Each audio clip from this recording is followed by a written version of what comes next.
Messieurs, bienvenue. Merci de suivre ce magazine kiosque, ce numéro de ce mercredi 12 novembre 2025. Merci de rester fidèles à Canal Congo Télévision à travers ce magazine kiosque. Alors ce matin, nous recevons deux invités, David Kalanji et face à Isaac Ngweza. Avec eux, nous allons analyser, commenter des sujets que nous avons retenus ce matin. Premier sujet, c'est l'arrivée du président israélien Isaac Herzog, qui est arrivé à Kinshasa hier pour une visite officielle, en mission officielle en République démocratique du Congo. Il a eu un tête-à-tête avec son homologue congolais, Félix Antoine Tshisekedi Tshilombo. Le président israélien a salué l'engagement des États-Unis dans la résolution de la crise entre la RDC et le Rwanda, estimant qu'il serait préférable que l'attention internationale se concentre sur ces conflits plutôt que de rester fixée de manière excessive sur Israël. C'est cette phrase qui sera commentée ce matin par nos invités. Vous savez, la position d'Israël face à la Palestine, eh bien, nous allons commenter cette phrase du président israélien Isaac Herzog, qui est donc en séjour officiel en République démocratique du Congo. Justice, le procès de Roger Lumbala. Il était ancien ministre, député national et sénateur de la République démocratique du Congo. Ces procès s'ouvrent donc aujourd'hui, 12 novembre 2025, devant la Cour d'assises de Paris en France. Roger Lumbala, qui est donc poursuivi pour les actes qu'il a commis entre 2022 et 2023. Nous allons y revenir sur ce procès de Roger Lumbala, les actes de crimes contre l'humanité, j'allais dire cela, qu'il aurait commis dans les territoires de l'ancienne province orientale, notamment à Bafouassende, Isiro et Mambasa. Nous allons commenter ce procès de Roger Lumbala. Une autre affaire judiciaire, c'est le procès de braquage de la Raobank survenu le 16 octobre 2025 qui a pris une autre tournure. En tout cas, les juges du tribunal militaire de garnison de Kinshasa-Gombe ont projeté pour la première fois des images des caméras de surveillance révélant des scènes inattendues. Des militaires et policiers venus sécuriser les lieux ont été filmés en train de voler l'argent dans cette banque. Donc nous allons commenter également ces images projetées par le tribunal militaire de garnison de Kinshasa-Gombe. On a vu les militaires en train de prendre l'argent après l'intervention de cette dame-là, la présumée braqueuse Honorine Porsche. À l'Assemblée nationale, les bureaux ont écarté les rapports de la commission spéciale pour non-respect de la loi sur la représentativité politique. Seules les candidatures d'Aimé Bouge à la présidence de cette chambre de passe du Parlement et Clotilde Moutita Kalunga au poste de rapporteur adjoint ont été retenus. Et les autres opposants rejettent cette décision du bureau de l'Assemblée nationale. Nous allons également commenter cette information avec nos invités. Merci de nous rester fidèles. Isaac Ngweza, bonjour. Bonjour Gisèle, bonjour à nos grands frères. Bonjour. Et à tous les téléspectateurs, je suis très heureux de me retrouver encore à l'émission Kiosque pour commenter l'actualité politique. Étant absent du pays pendant quelques semaines, comme vous le savez, je suis allé participer aux obsèques de l'épouse du ministre Henri Djombo, que je salue aussi. Et je profite de cette même occasion pour saluer aussi toute sa famille, Gisèle Djombo, Michel Djombo et Arnaud Djombo. Que Dieu vous fortifie pendant cette période douloureuse suite à la disparition de votre chère maman. Revenant à Brazzaville, je suis très choqué de me rendre compte que c'est comme si tout ce que nous disons ici au kiosque, ou bien toutes les analyses que nous faisons, nous pensons aider le gouvernement à pouvoir amender sa façon de gérer la chose publique. Madame, je veux parler de la ville de Kinshasa ce matin. Vous voyez, même mon grand frère a eu des difficultés pour arriver ici. Attends, on a commencé légèrement en retard à cause d'une simple pluie qui vient de s'abattre ce matin et qui a presque tout compliqué. Donc, nous retrouver ce matin, c'est avec plusieurs sacrifices. Mais moi, je suis choqué de constater que c'est comme si rien ne change. Rien du tout, madame. D'habitude, on paye 1000 francs pour arriver au grand marché, c'est-à-dire de magasin jusqu'en ville ici. Le 207, c'est 1000 francs. Quand il pleut, c'est 1500. Mais aujourd'hui, j'ai payé 2000 francs. Et le chauffeur me dit, j'ai dit au chauffeur, il me dit 2000 francs, je dis, bon, depuis quand c'est 2500, ce sont 1000 francs ou 1500. Moi, j'ai en tout cas 1500, j'ai 2000 francs, je ne te donne pas. Oh, si tu ne vas pas me donner 2000 francs, tu pars avec ton argent.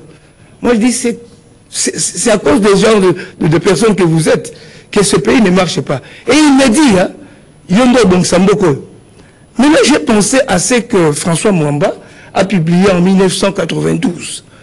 François Mwamba Tichimbi, le même politicien qui est avec Tshisekedi de la présidence. Quand il était en exil à Paris, en 92, j'ai lu son livre intitulé « Le mal zaïrois ». Le mal zaïrois. À l'époque, l'opposition disait le mal zaïrois c'est Mobutu. Mais aujourd'hui, le mal congolais c'est qui? Mais le pays a un problème, Gisèle, c'est sérieux. Nous ne devons pas laisser le pays sombrer. Je viens juste de passer à côté de la BCDC. BCDC, là il y avait le bureau de potentiel parce que je suis descendu là-bas, je suis venu ici à pied. Mais il faut voir des poubelles dans la ville. Gisèle, j'avais donné 100 jours à Daniel Boumba, j'étais avec vous sur ce même plateau. Août 2000 passé, quand il a organisé sa caravane ici, montant dans un engin disant Kinezo Bonga, avec des agents et tout là. Je vous ai dit ici, sur ce même plateau, que je donne 100 jours à Daniel Boumba pour transformer la ville.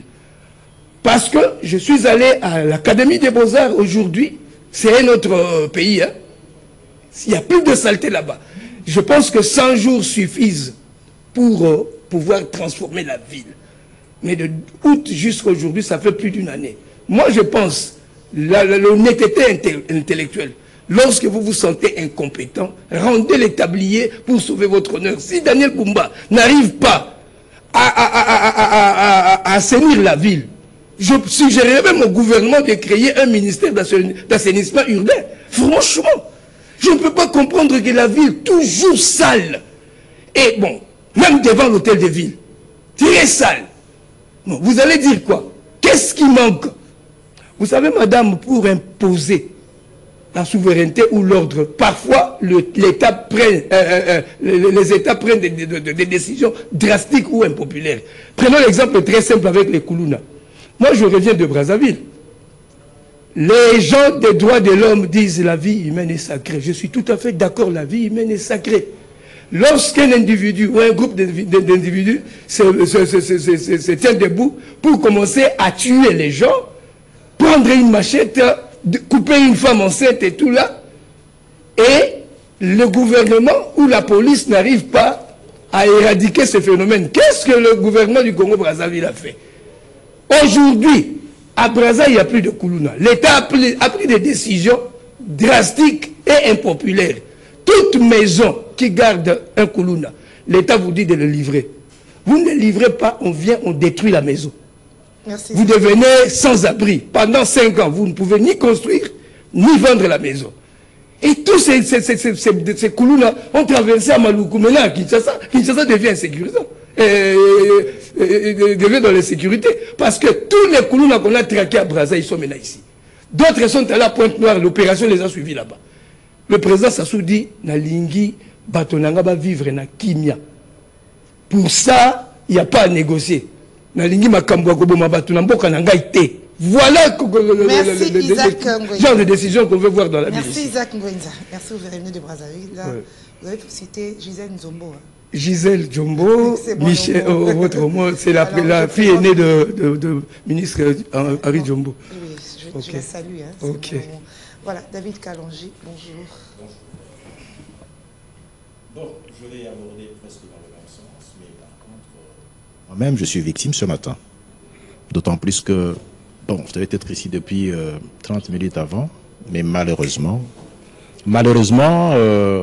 il y a eu carence de bus et on nous a imposé par juste 2 personnes, et le chauffeur et les receveurs, qu'il fallait payer 1500 de DGC à Rond-Point-Kitambo. Et chemin faisant, on arrive à mi-chemin, il y avait des embouteillages. Monsieur, arrête, il dit, descendez, c'est fini. Ah non, nous nous sommes dit cette fois-ci, on ne va pas te laisser passer. Monsieur, remets-nous un peu d'argent. Non, il s'impose. Certaines personnes sont parties, à un moment donné, 4 ou 5 personnes qui étaient là ont commencé la révolution, je me suis mêlé à eux. Et on a fait la pression. À un moment donné, bon, on était obligé de confisquer un peu de réserve, et on l'a contraint de remettre l'argent. Bon, dans un pays où tout le monde commence à faire la loi, je crois que c'est la démission totale de l'État. Et ça, laisse-moi vous le dire, il serait mieux que l'on arrive à se représenter, épingler tous ces petits points, comme tu le dis là, pour démontrer le malaise qui est en train de déstabiliser toute une nation. Dans un pays où vous avez les mercenariats journalistiques qui tuent, et il a tué plus que même Bob Boudenard en 1967, plus que Jean Scram, où les gens se permettent de dire des choses n'importe comment. La vie d'une personne est sacrée, comme on l'a dit tout à l'heure d'ailleurs. Il faut la préserver.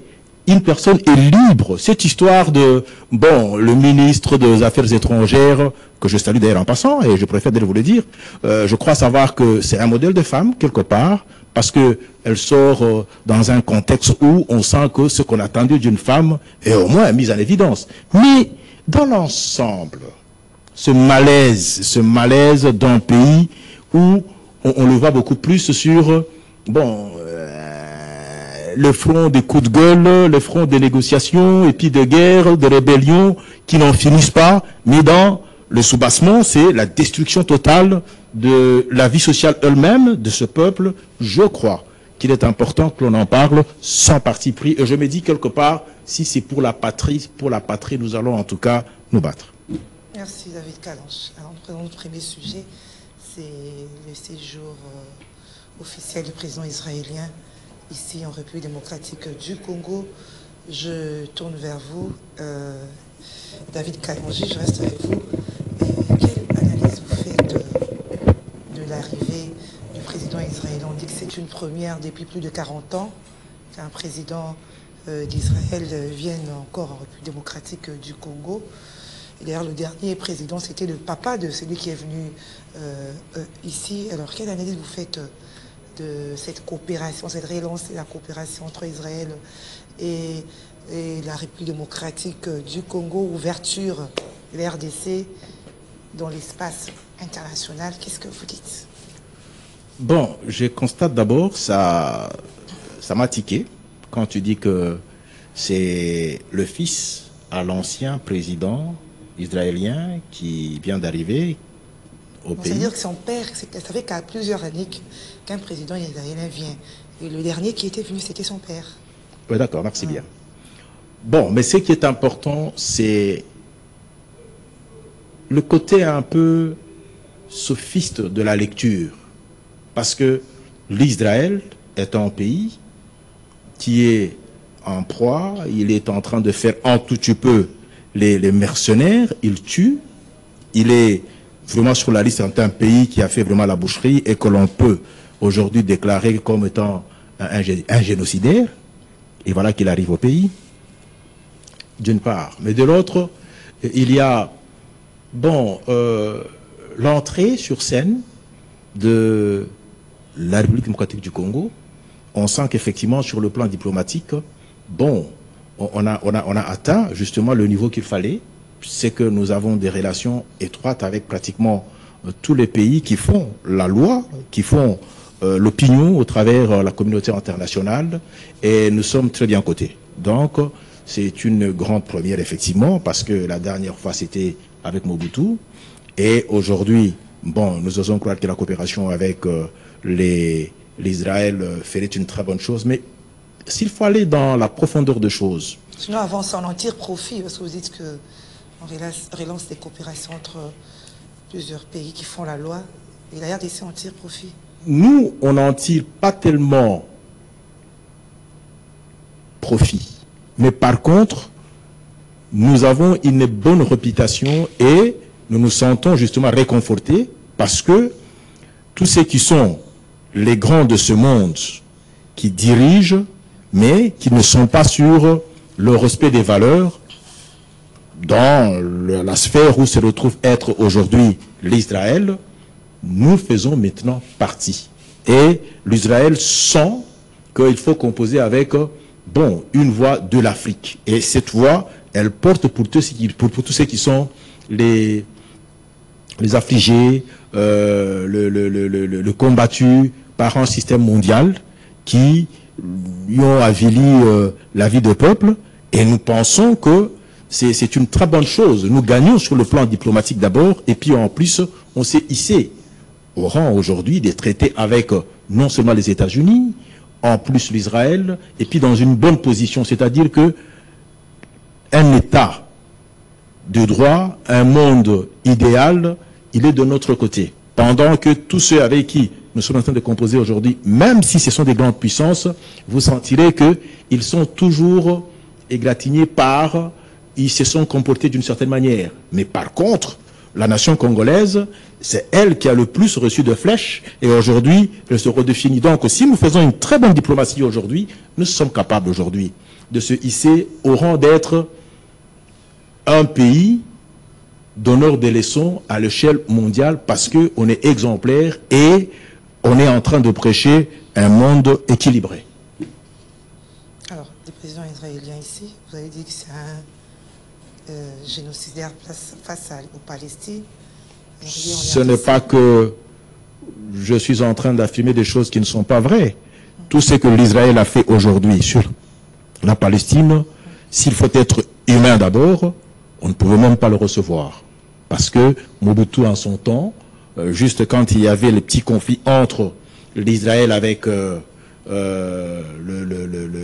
l'Égypte, il avait aussi les tons. En tant qu'un chef d'État africain, et puis la souveraineté quand même d'un pays, il avait fini par prendre une position donnée. Et cette position, elle a été saluée au travers le monde jusqu'à aujourd'hui. Je crois que de ce côté-là, c'est un génocidaire de toute façon. Si on ne veut pas reconnaître que l'Israël n'est pas génocidaire, ça serait être sophiste dans la façon de voir les choses.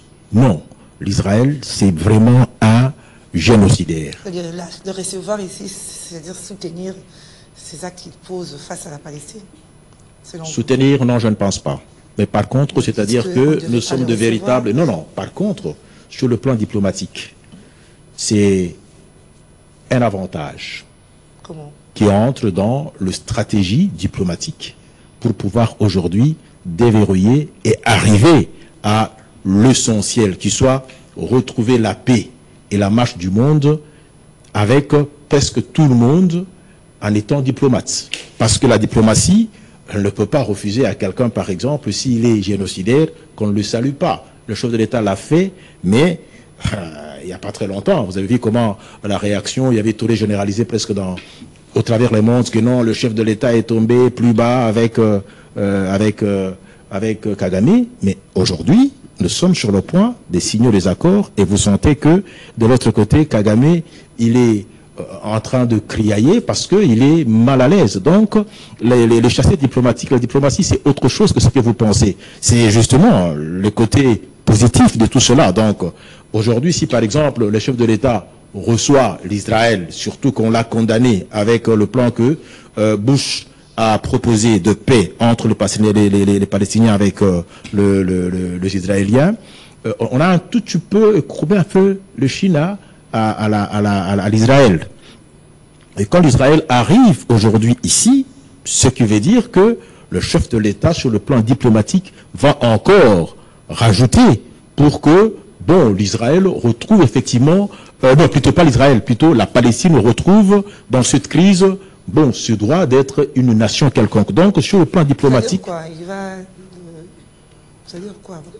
C'est-à-dire ceci, que le conflit israélo-palestinien, vous le connaissez très bien, il est, bon, en train de subir la loi du plus fort, parce que l'Israël est tellement fort, mais la raison n'est pas du côté que de l'Israël, non. l'Israël n'a pas totalement raison parce que quand, par exemple, il fait la boucherie, de la manière qu'il le fait, il fait l'Holocauste et on le laisse faire par la communauté internationale. Il y a une certaine influence, de toute façon, du rapprochement entre les États-Unis avec l'Israël, mais cette réalité, aujourd'hui, elle est brisée par Trump. Il a proposé un plan de paix et il a poussé un peu sur l'Israël. Israël a fait des grandes concessions parce qu'accepter le plan que Trump a proposé, c'est quand même quelque part diminuer l'Israël. Or, l'Israël aujourd'hui, avec cette position-là, quand il arrive chez nous, c'est que Félix va encore en rajouter pour que, bon, l'État palestinien soit reconnu. Et d'ailleurs, vous avez vu que... Il ne va pas lui dire, non, il faut cesser d'attaquer, il faut cesser de poser des actes aux Palestine. Félix est un démocrate, Félix est un démocrate, c'est un chrétien. Moi, je me dis que, en étant chrétien, parce qu'un chrétien du monde, c'est-à-dire que tu as à la fois les deux dimensions, la dimension d'être un homme politique et à la fois aussi un homme qui respecte les valeurs humaines, il fera la pression sans doute pour que la Palestine retrouve ses droits, le droit d'être un peuple qui se vit dans un certain milieu. Ok, je reviens à vous. Alors, Isaac, vous avez la même lecture par rapport au séjour du président israélien en RDC, parce que la lecture qu'a fait David Kalanji, beaucoup disent que non, c'est un génocidaire face aux Palestines. On ne devait pas, face à la Palestine, on ne devait pas l'accueillir ici. Voilà. Ça me fait rire parce que il s'agit d'une question diplomatique.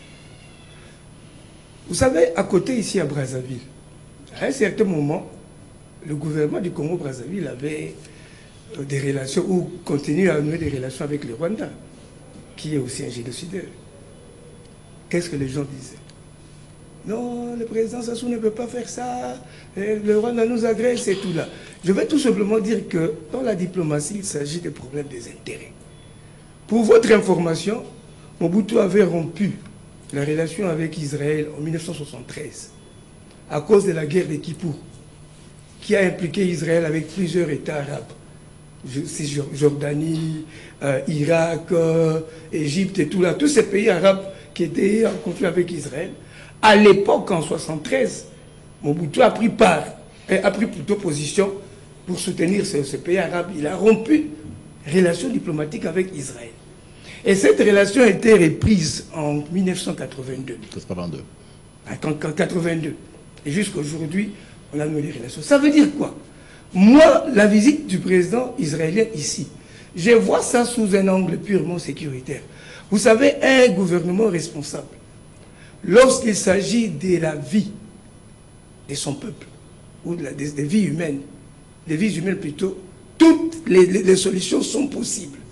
Et qu'est-ce que l'Israël va apporter à l'RDC par rapport à en 2019, moi je donnais cours d'espagnol à l'Académie diplomatique congolaise, au ministère des Affaires étrangères. J'ai vu de mes propres yeux plus de 92 officiers supérieurs des FARDC, des majors, des lieutenants-colonels, venir chercher des notes verbales pour aller en Israël pour des formations militaires. Comme certaines informations stratégiques de l'armée, on ne le dit pas, vous ne savez pas, qu'Israël, depuis que le président Tshisekedi est au pouvoir, il est en train d'aider le pays dans les coulisses à restructurer l'armée, à former les officiers. Parce que les soldats, nous en avons. Il n'y a pas longtemps, on a recruté plus de 40 000. Ça fait déjà plus de 13 brigades. Mais il faut que leur commandant ou leur chef soit formé. Israël est en train de beaucoup faire pour la réorganisation de notre armée. Ça, c'est un point. Je veux seulement dire, je vois cette visite sur un plan purement diplomatique. Nous avons vu la même chose avec Mobutu. Il a rompu l'alliance en 1973 avec Israël. Mais qu'est-ce qui a poussé Mobutu à renouer des relations avec Israël en 1982? Parce que Mobutu a vu qu'avec ce pays, peu importe sa politique et tout, je peux bénéficier de leur expertise en matière de sécurité, en matière d'agriculture, en matière technologique. C'est ainsi qu'en 1982, Mobutu avait renoué les relations diplomatiques avec Israël. Aujourd'hui aussi, je vois les choses de la même manière. Donc je pense que pour des raisons de sécurité, aujourd'hui, dans la formation, dans la réorganisation de notre armée, Israël travaille avec le gouvernement. C'est un partenaire de taille de notre armée en matière de formation des officiers. Je pense que cette visite s'inscrit plus dans le cadre des renforcements des coopérations militaires entre Israël et la RDC, même si on ne le dit pas publiquement. Je pense que c'est ça l'essentiel. Mais ceux qui comparent un peu l'attitude ou les actes posés par Israël face à la Palestine, j'ai dit ceci. À ce que fait voilà. le Rwanda, la RDC. En d'autres termes, je vais dire ceci. Admettons que l'Israël soit un prototype du Rwanda, donc c'est la même chose. Voilà. Israël génocidaire, le Rwanda génocidaire. Mais si nous pouvons arriver à pacifier notre pays, à faire à ce que les gens cessent de tomber comme des mouches à l'Est, avec l'appui ou l'aide de ces génocidaires, doit-on le refuser et laisser la population continuer à souffrir, continuer à mourir? Ou pouvons-nous étendre la main à ce pays que vous jugez génocidaire, à nous aider à pacifier l'Est? Moi, je pense que actuellement, le gouvernement peut prendre une décision qui puisse déplaire certaines personnes. On s'en fout. L'essentiel est que on arrive à pacifier la partie est du pays. Moi, je pense que ce qui est plus capital. C'est dans cet angle-là que je vois la visite du président d'Israël ici. Renforcer la coopération du côté militaire, même du côté sécuritaire aussi, armé, technologique aussi. C'est ça la diplomatie, Gisèle. Donc, tu peux être mon ennemi, David est mon ami, mais toi tu es ami de David. Je ne peux pas dire que non, comment David tu peux être ami de mon ennemi? Non. Chaque pays voit les intérêts. Qu'est-ce que je gagne en nouant de bonnes relations avec Israël? Je pense que nous, malgré la position d'Israël face aux Palestiniens et tués et tout là, mais si Israël peut nous aider, à pacifier la partie est du pays, en nous donnant des appuis militaires conséquents, pourquoi nous allons refuser de collaborer avec ce pays-là? Moi, je pense qu'il faut voir les choses de cet angle diplomatique. Il s'agit des intérêts. On trouve que nous sommes un pays en guerre. Israël aussi est un pays en guerre. Et si Israël peut nous aider à pacifier notre pays, il n'y a pas de problème. Alors, commentez ces propos du président israélien, là où il dit qu'il a salué l'engagement des États-Unis dans la résolution de la crise entre la RDC et le Rwanda, estimant qu'il serait préférable, dit-il, que la tension internationale se concentre sur ces conflits plutôt que de rester fixé de manière excessive sur Israël. Ça veut dire quoi? Qu'on le laisse faire tout ce qu'il fait, mais... Laissez qu'il fait. T'as pas bien entendu la phrase, ça? Oui. C'est-à-dire qu'il dit que la communauté internationale fixe l'attention sur... il se concentre sur les conflits RDC-Rwanda plutôt que de se fixer de manière excessive sur Israël. Ah oui, bon, voilà.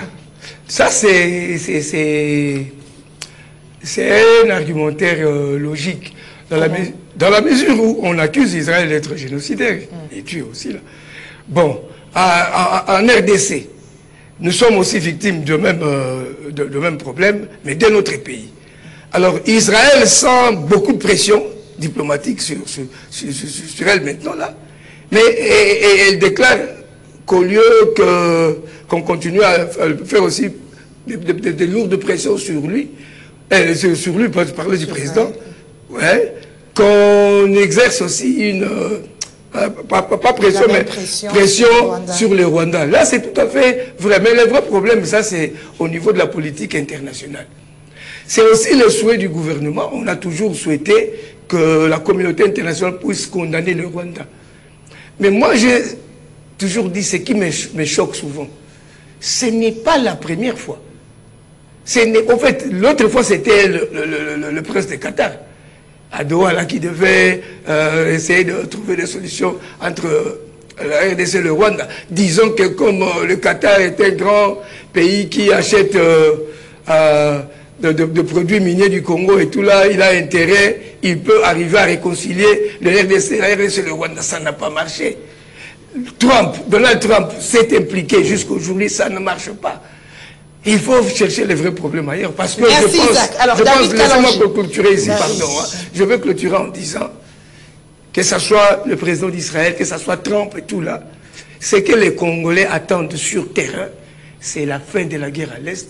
On veut attendre un matin, on nous dit, les M23 s'est retiré du Bunagana, Bukavu, Goma. Le gouvernement envoie un gouverneur à Goma, un gouverneur à Bukavu.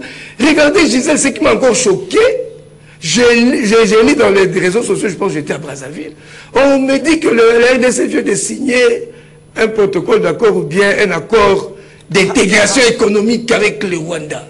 Ça, j'ai dit non. À un certain moment, on doit prendre des décisions impopulaires et drastiques. Suspendre la relation avec le Rwanda, bloquer même nos frontières jusqu'à ce que le pays retire ses troupes du Congo, on reprenne l'intégrité territoriale. À ce moment-là, on commence à négocier. Comment on peut signer des accords d'intégration régionale, économique avec le CPGL ou CRGL, avec le Rwanda comme parti. Là, ça n'a pas de sens.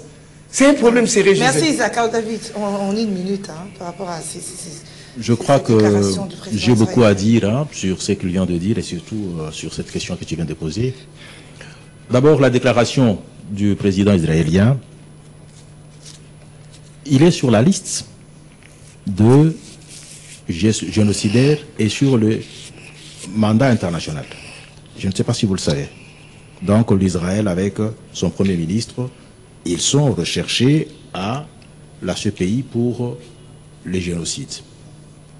Et l'esprit des accords que le président américain a initié, il fallait justement des grandes concessions de la part de l'Israël, mais le faire dans cette région-là était de nature aussi à ce qu'il obtienne auprès de la communauté internationale que lui soit allégé justement les poursuites au tribunal international.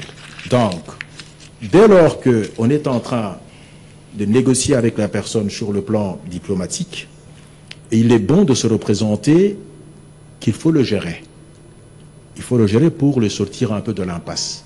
Et vous n'allez pas, quand par exemple vous voulez gérer une personne, obtenir par exemple une solution sur le plan diplomatique, dans l'entretemps, vous représentez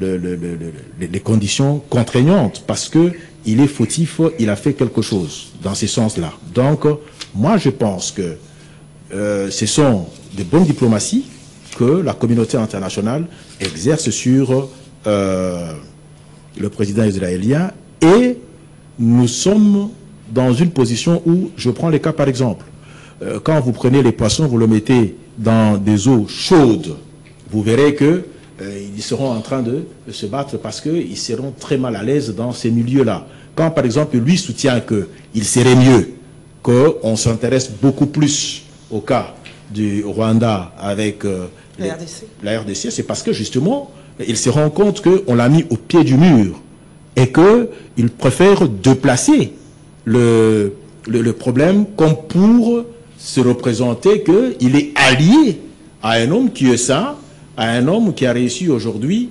à asseoir une diplomatie propre, une diplomatie idéale au travers le monde, comme pour dire qu'il faut condamner le Rwanda. Non, c'est l'histoire du voleur volé. Moi, je crois qu'ils sont tous dans le même camp. Mais je reviens sur ce que mon confrère a dit tout à l'heure, quand il dit par exemple que, bon, écoutez, ce sont des bonnes guerres, c'est un problème de intérêt. J'ai toujours dit, et je reviens là-dessus, nous sommes à l'heure où nous sommes dans la refondation de la politique internationale. Cette politique, on a vu qu'il y a eu de grabuge et on a vu qu'à un certain moment donné, on est sorti du cadre où on respectait les valeurs humaines. Et les valeurs humaines sont dans le texte. Et maintenant, c'est une volonté justement pour retourner à une politique qui est d'idéal, qui est dans le texte. Et c'est un nouvel ordre mondial. Et je crois savoir que si on dit qu'il y a un problème des intérêts, les intérêts doivent être mesurés. Ce n'est pas que parce que nous sommes dans un problème des intérêts qu'on peut embrasser l'Israël, même si par exemple il déconne le plus, il bafoue les droits humains et on doit le recevoir parce que sur le plan technique ou sur le plan militaire, Mobutu a quand même coupé les relations avec l'Israël depuis très longtemps, jusqu'à ce qu'il a repris. Est-ce que pendant tout ce temps-là, on n'avait pas vécu? Est-ce qu'il n'y avait pas vraiment cette coopération-là? Donc moi je me dis que nous sommes en train de construire un monde de droit, Et nous sommes le véritable donateur des leçons. Il faut justement s'impliquer dans cette logique-là. La logique de la force pour la force ou bien des intérêts pour les intérêts, il est déjà banni. Et je reviens pour dire encore que, comme ce que nous avons vécu aujourd'hui dans ce pays, il faut le condamner. Quand on dit par exemple que nous avons des mercenaires journalistiques qui sont là et qui se permettent de faire de poches et choses n'importe comment. Mais il faut justement que la presse s'attelle sur ça, c'est important. Regardez l'image que vous êtes en train de vendre avec un journalisme où les gens sont des mercenaires. Ça ressemble à quoi? Nous sommes en train de plaider pour un monde de droit, et le monde de droit doit toucher pratiquement tous les domaines. Ce n'est pas forcément les problèmes du Congo, mais il faut aussi, justement, la politique internationale.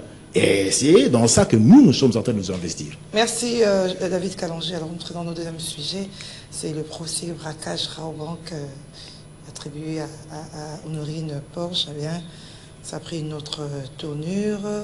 L'audience d'hier, les juges ont projeté des images montrant qu'il y a des militaires, des policiers qui étaient venus pour maîtriser le lieu, se seraient eux-mêmes emparés d'une partie du fonds à la Raobank. Les images montrent ces policiers en train de s'emparer de l'argent. Alors, Isaac Ngwetsa.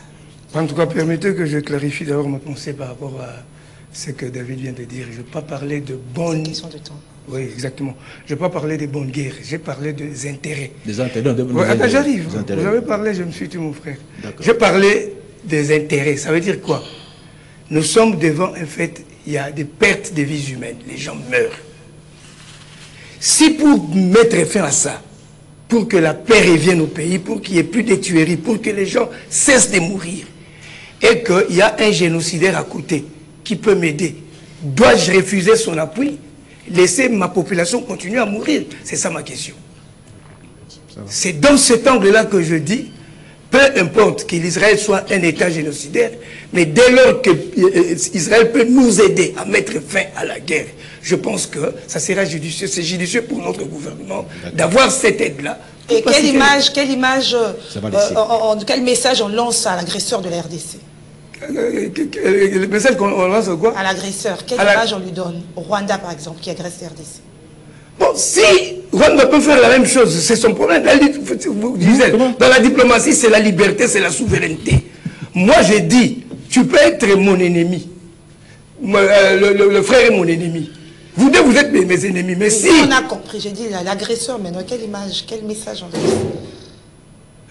Message adressé à l'agresseur, hein, pour dire que pour pacifier notre pays, tous les moyens sont bons. Merci. Maintenant, je peux entrer dans l'attitude, les images qu'on a montrées des policiers en train de s'emparer du butin des Honorines. Gisèle, ça, c'est les résultats de perte des valeurs traditionnelles de notre pays.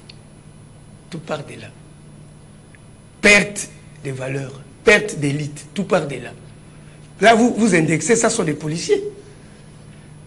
Est-ce que les policiers que nous avons aujourd'hui méritent d'être appelés la police? Quand, même pour les tâches les plus élémentaires et régaliennes de la police, maintien de l'ordre public, si la police montre des insuffisances et que même pour la réglementation routière, le gouvernement doit envoyer encore les militaires, c'est-à-dire qu'il y a un problème avec notre police. Il faut la restructurer ou créer une nouvelle police. Un policier ne peut pas aller dans une opération, commencer à prendre les téléphones des gens ou voler.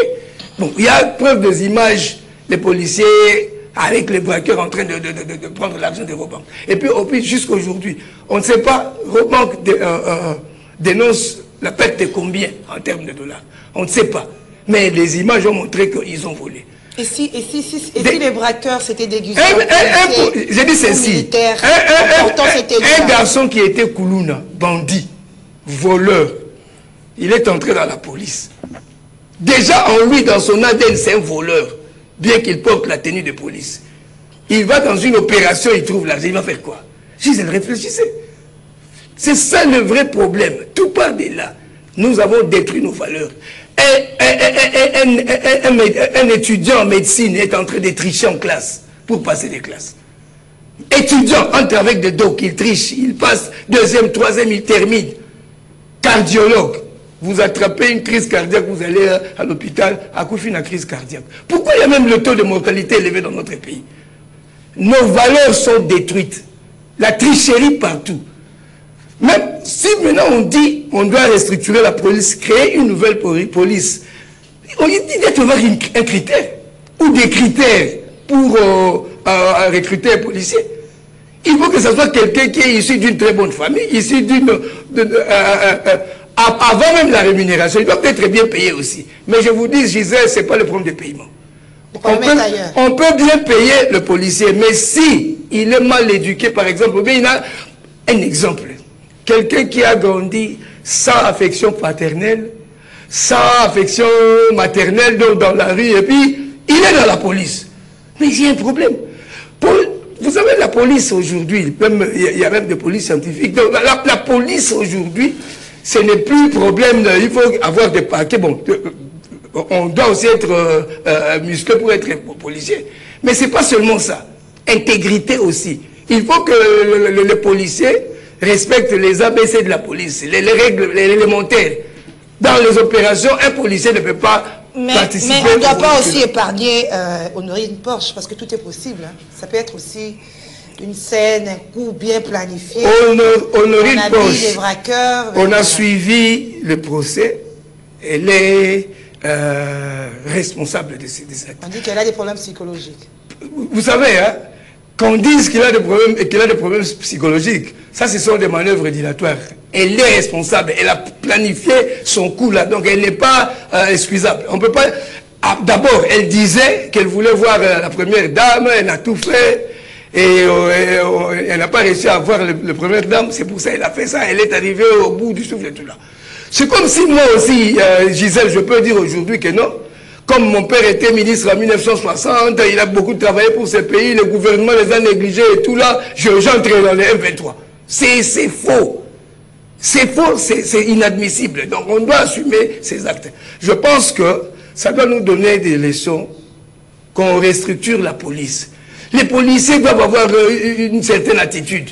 Mais la police, moi, ça ne me surprend pas que dans une opération, les policiers voient l'argent commence à mettre dans la poche. Non, ça ne me surprend pas. Voilà, Isaac, David Kalangi, on a vu comment est-ce que les policiers sont venus vraiment en masse.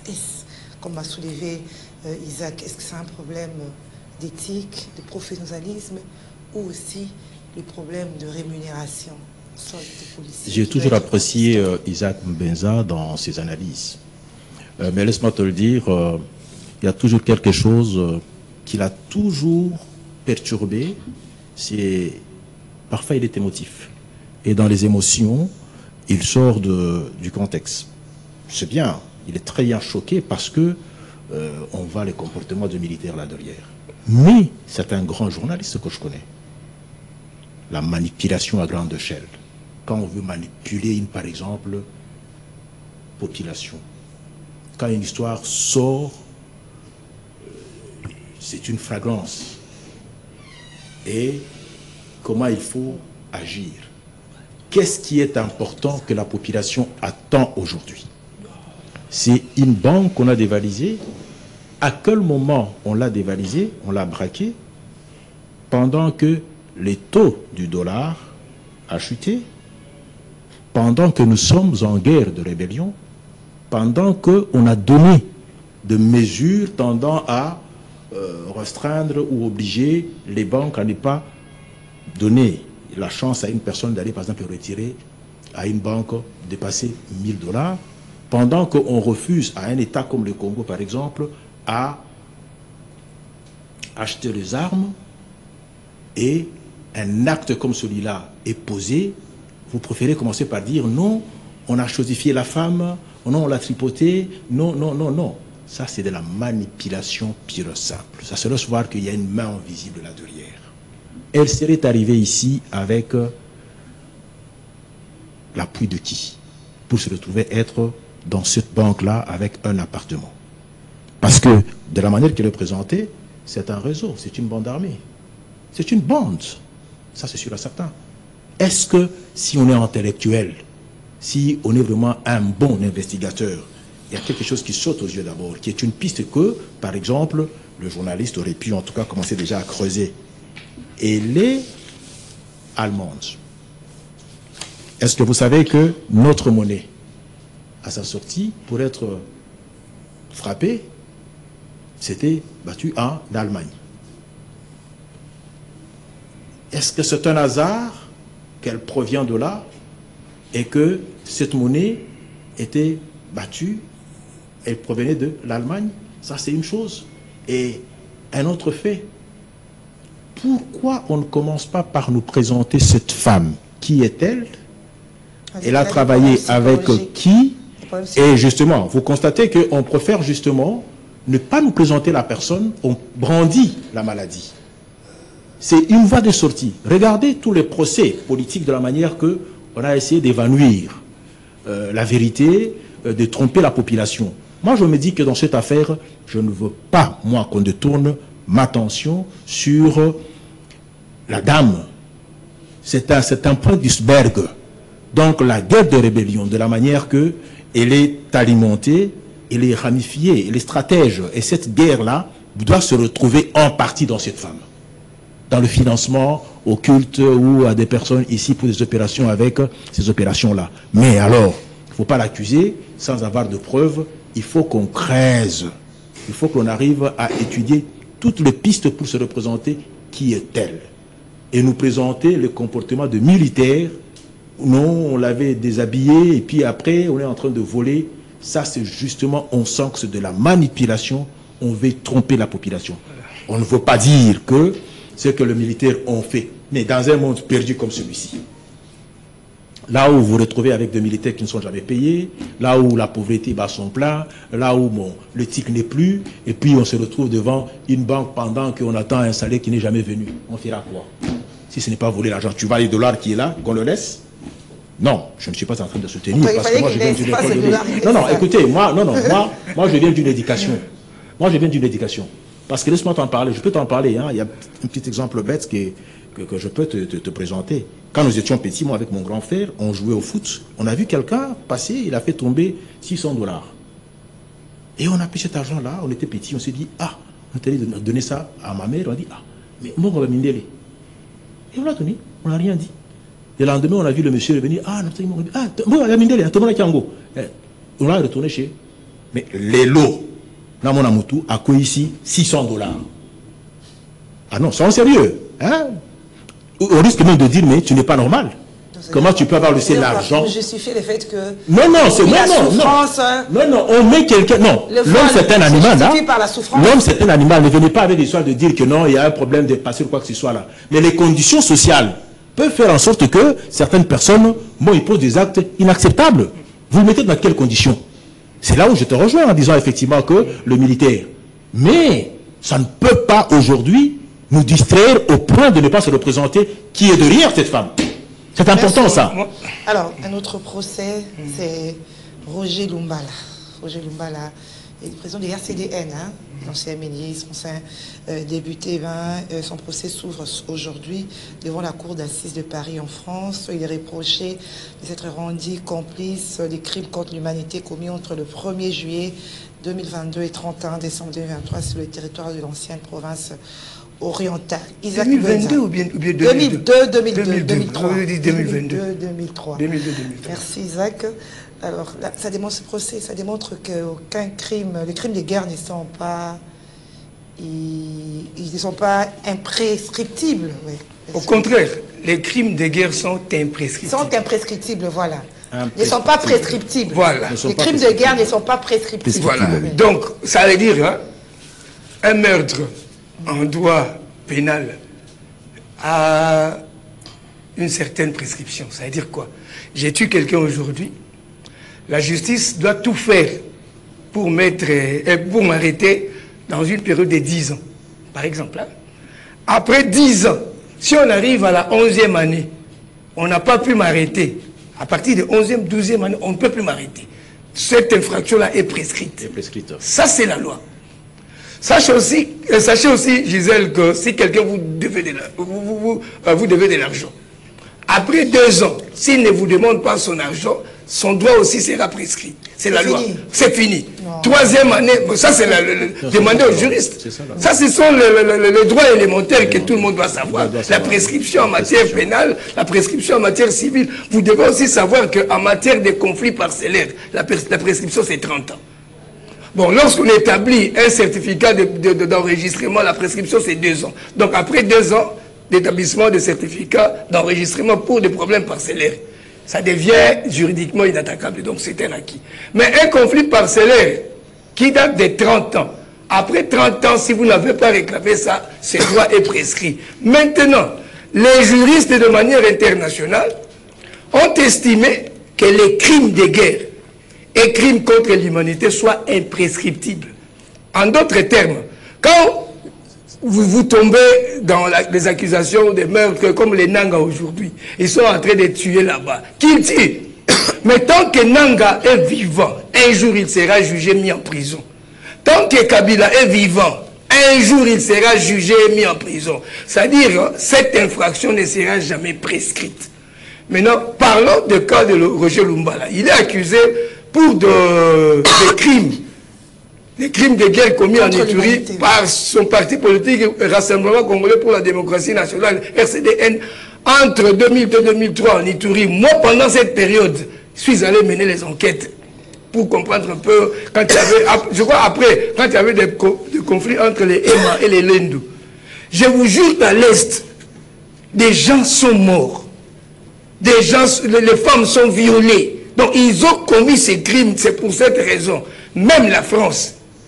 La France est référée à la décision de 2016, des enquêtes de 2016 qui avaient énuméré plus de 83 personnes recherchées pour ces crimes-là. Bon, en principe, on accuse, les avocats de Roger Lumbala accusent la justice française d'être incompétente pour juger Roger Lumbala. On dit qu'il doit être jugé en RDC. Mais la France aussi s'appuie sur le principe de compétence universelle, de pouvoir juger n'importe quel citoyen, que ce soit étranger, qui a commis un crime de guerre ou un crime contre l'humanité, même à l'extérieur de la France. Si on l'attrape en France, on doit le juger. C'est dans cet esprit-là que la France a mis la main sur Roger Lumbala. On est en train de les juger. Ça doit donner des leçons à Jean-Claude Vwemba, tout le monde qui est chez Nanga là-bas. Les Franck Diongo et tout consort, qu'ils sachent qu'ils sont déjà listés. Dans leur vie, si Dieu leur prête longue vie, ils finiront par être emprisonnés pour leurs crimes ici. Là. Voilà, donc c'est ce que je dirais de procès Roger Lumbala, que ceux qui sont aujourd'hui tirent des leçons, que quand vous posez un acte de haute trahison, vous entrez dans une rébellion, vous tuez, pendant que vous êtes encore fort, on ne va pas vous poursuivre. Mais quand vous ne serez plus en possession de ces armes, votre destination finale, c'est la prison. Merci. David Kalonji. Cette question m'oblige de raisonner profondément et de rappeler au peuple congolais que quand on avait posé cet acte-là, la nation congolaise n'avait pas la complexité de la crise que nous avons.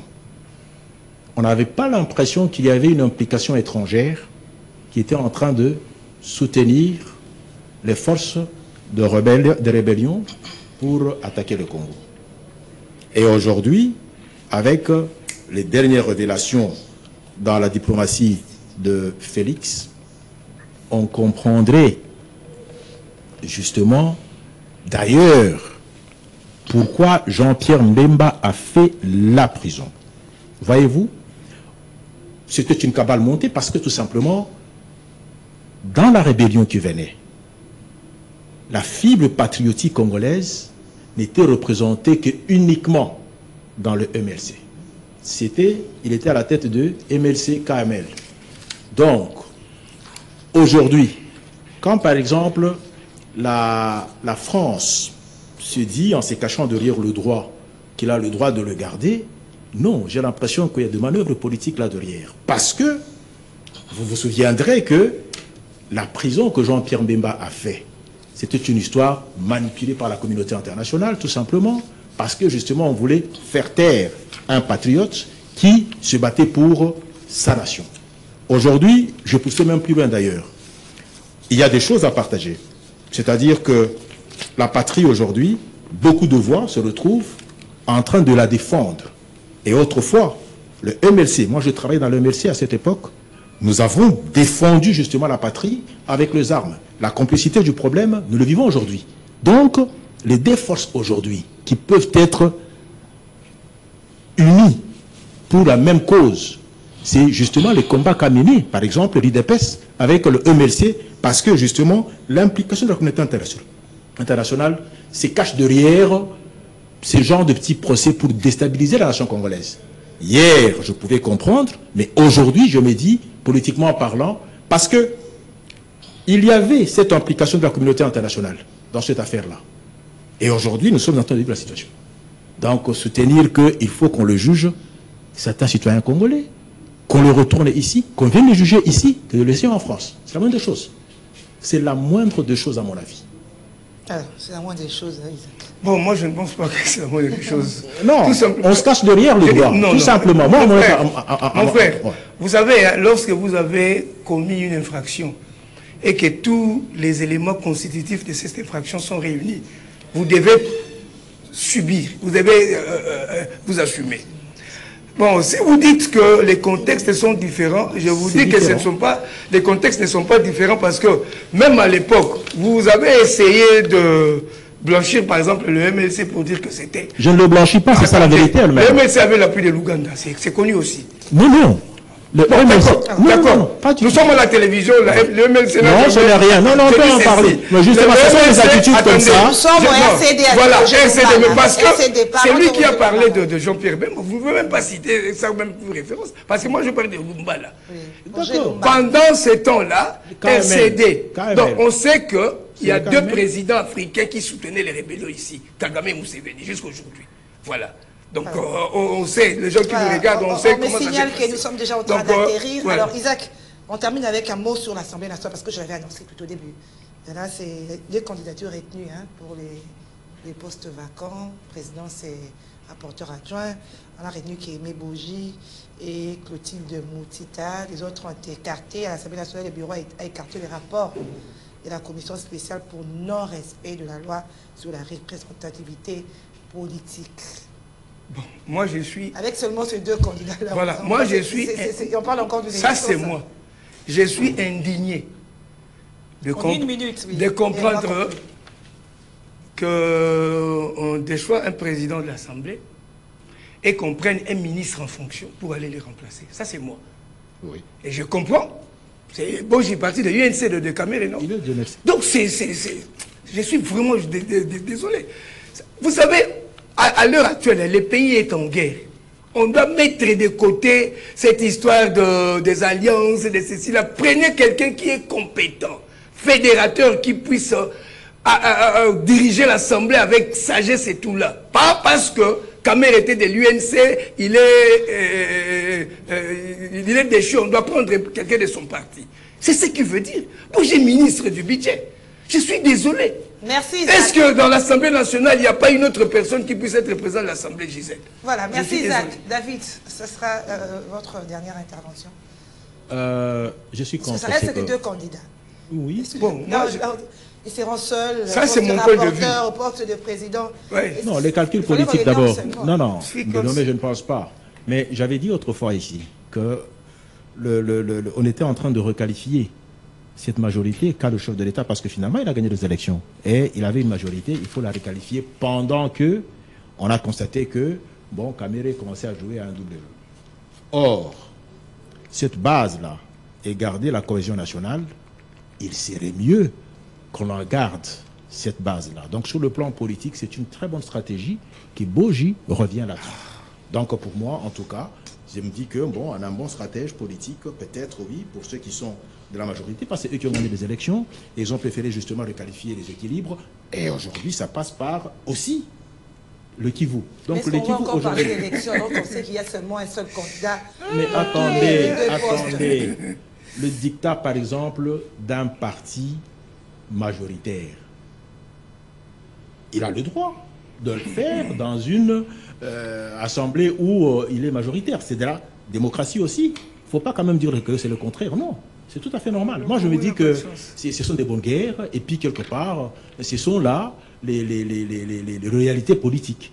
Et il faut trouver ça normal, à mon humble avis. Voilà. Résultat, l'Allemagne d'Afrique n'a pas de chance. Merci. Merci, l'émission est finie. L'Allemagne d'Afrique n'a pas de chance.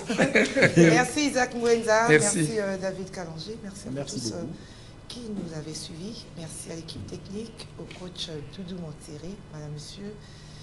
Je vous retrouve...